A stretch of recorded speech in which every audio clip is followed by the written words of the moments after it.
오늘은 법인 설립을 통한 부동산 임대업으로 물건 결정 시 고려해야 할 사항들을 세금 측면, 물건 측면으로 실사례를 통해 알아보았습니다.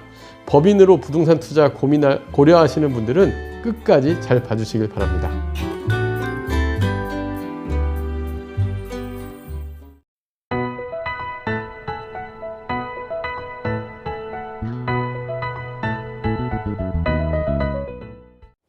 안녕하세요. 월세호스TV의 최영식입니다. 네, 오늘은 법인 사례에 대해서 알려주실 건데요. 네네. 어떤 분의 사례인가요?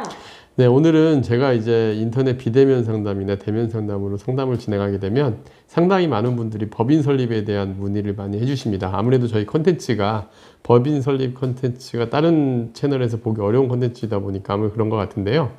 근데 이제 제가 상담한 공통점들이 있어요. 한 10억 이상 현금을 가지고 오신 분들이 이제 법인 설립을 한다 그러면 제가 이제 상가나 오피스, 지식산업센터 뭐 이런 여러 가지 얘기들을 하는데 꼭 얘기하시는 것들이 꼬마 빌딩이나 상가주택 쪽 투자를 하면 어떠냐, 이제 이런 내용들을 문의를 많이 해주십니다.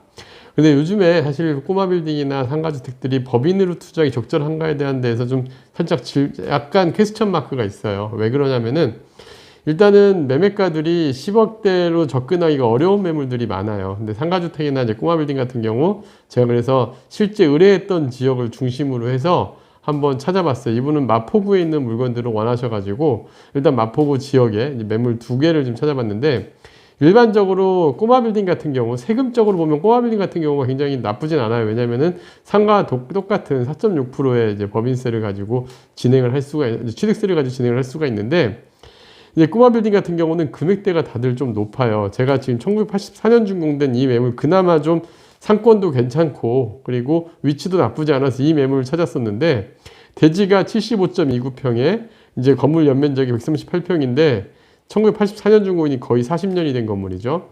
이 건물 같은 경우 현재 매매가 40억, 대지 한 평당 평당가가 5,300만 원대에 나와 있는 매물이었는데 4,500만 원의 월세를 받을 수 있는 매물이었습니다. 뭐 당장 딱 생각하셔도 매매가 40억에 4,500만 원이면 수익률이 생각보다 좋지는 않다라는 느낌을 가지실 거예요.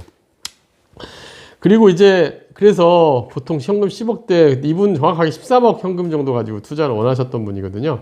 그러면 이게 안 되면 상가주택도 괜찮다 해서 바로 인근 지역에 이제 바로 시장 앞에 있는 상가주택을 하나 알아봤습니다. 그래도 상가가 어느 정도 갖춰줘야 공실도 없고 안정적으로 받쳐줘야 상가주택이 메리트가 있어서 그래도 상권이 그나마 이 지역에서 나은 위치의 물건을 찾았었는데 일단은 얘는 대지 52.51평에 총 지하 1층부터 3층까지 4개 층 건물입니다. 4개 층 건물이고 지하 1층, 1층, 2층은 상가로 근린생활시설 및 업무시설 상가로 쓰고 있었고 3층 같은 경우는 주택으로 쓰는 매물이었습니다. 그러면 얘가 지금 28억 5천의 매물이 있었고요. 전용 면적 대지 면적 52평에 그리고 건물 면적이 90.49평 2007년 준공이니까 한 15년 정도 된 건물이죠. 그리고 이게 지금 4억에 310만 원의 월세인데 그러면 여기 역시도 수익률은 1.5%대로 되게 비슷한 물건이었습니다. 자, 그러면 이제 상가주택 같은 경우는 제가 왜 잠깐 말씀드렸는데 세금이 좀 복잡해요. 왜냐면은 상가주택은 저희가 보유했을 때 여기에 월세 소득에서 나가는 비용 중에 그냥 이걸로 끝이 아니라 종부세가 또 문제가 돼요. 취득세도 문제가 됩니다. 취득세도 다주택자, 그 다음에 법인 같은 경우는 또 이제 취득세율이 좀 높으니까 취득세는 논외로 하고 종부세가 왜 문제냐면 일단 주택에 차지하는 그 공시가, 건물 공시가의 연에 3%씩이 이제 종부세가 해당이 되거든요. 그래서 예를 들면은 이 건물이 지금 현재 지하 1층이 49제곱미터, 1층이 98제곱미터, 2층 80제곱미터, 3층 74.9제곱미터인데 3층에 해당하는 주택공시 가격이 3억 4,400입니다.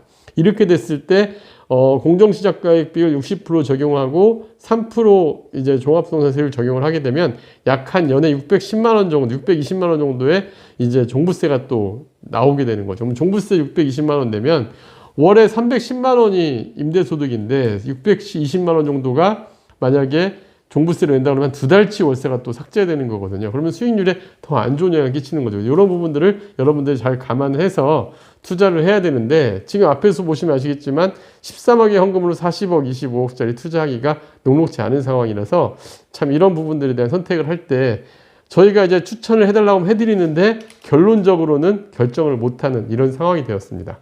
네, 그렇다면 그러면 이분의 경우 어떤 대안으로 컨설팅을 진행하셨나요?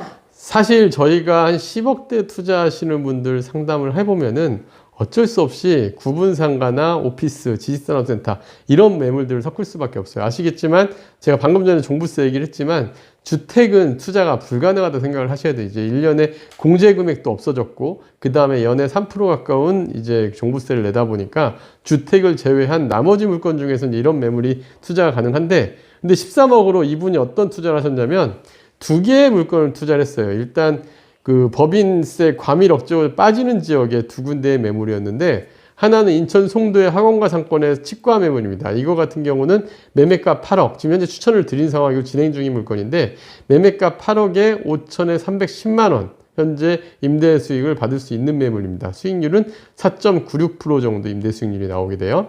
그 다음에 1층 단지 내 상가 부동산 입점을 한 상가인데 단지 내 상가는 이게 3,500세대 가까운 단지니까 여기에 단지 내 상가는 사실은 공실률이 없어요. 근데 1층에 부동산이 들어간 매물인데 매매가 5억에 2천에 180만 원 그리고 임대 수익률이 4.5% 정도 나오는 매물인데 그러면 제가 한번 수익률 비교를 해볼까요? 아까 상가주택과 이 치과 부동산 상가를 13억 가지고 똑같이 투자한다 했을 때 계산을 해보면 치과 플러스 부동산 상가는 13억, 두 개 합해서 13억인데 매매가 합하게 되면 8억과 5억, 13억인데 임대보증금은 3천하고 이제 4천에서 7천만 원이 임대보증금으로 빠지고요. 그랬을 때 취득세는 5,980만 원이 들어가고 12억 8,980만 원이 총 투자 금액이 됩니다. 그리고 마포구 상가주택을 투자하게 되면 대출 14억을 감안을 했을 때 12억 2천 투자 금액이 되는 거죠. 자, 그렇게 되면 연 임대료 수입을 계산했을 때 310만 원씩 그 다음에 아까 제가 이제 얘기한 대로 180만 원과 310만 원에서 490만 원씩 월 임대소득이라고 감안을 하게 되면은 만약에 지금 치과하고 부동산 상가를 투자하시게 되면 대출 없이 들어가 4.56% 정도 수익률인데 지금 상가주택이나 꼬아빌딩 상가 가진 대출 가지고 받으신 분들이 제일 고민되는 게 이 포인트일 텐데 14억에 대한 대출이자 5% 적용했습니다. 현재 금리가 6%가 넘어섰던 상황이 있었는데 최근에 한 5.45% 정도로 받을 수가 있거든요. 근데 5% 적용을 하게 돼도 마이너스 2.69% 여기에는 종부세 고려하지 않았고 중개수수료 이런 부분들 고려하지 않은 상황에서 마이너스 2.69%인데 지금 이런 분들 되게 많으실 거예요. 꼬아빌딩 가지고 계신 분들 대출 많이 받으신 분들은 현재 마이너스인 상황이 많을 텐데 법인으로서 상가 투자를 고려할 때 제가 꼭 말씀드리는 게 안정적으로 월세 소득을 꾸준하게 유지할 수 있게 또 법인으로 소득 매출을 계속 가져갈 수 있게 하는 게 중요하다 이렇게 말씀드리는데 이런 포인트로 투자 포인트를 우리가 좀 정리를 좀 하는 게 좋지 않을까 생각이 듭니다. 네, 그렇다면 이렇게 10억대 자산으로 법인 임대 사업을 할 때 어떤 포인트로 해야 할까요? 제가 그래서 최종적으로 정리를 했는데 제가 10억대로 상담을 하다 보면은 먼저 법인으로 종합부동산세 고려해서 주택부주기 있는 상가주택 투자는 신중하게 세금 계산을 미리 하고 결정하는 게 첫 번째 제일 중요하고요.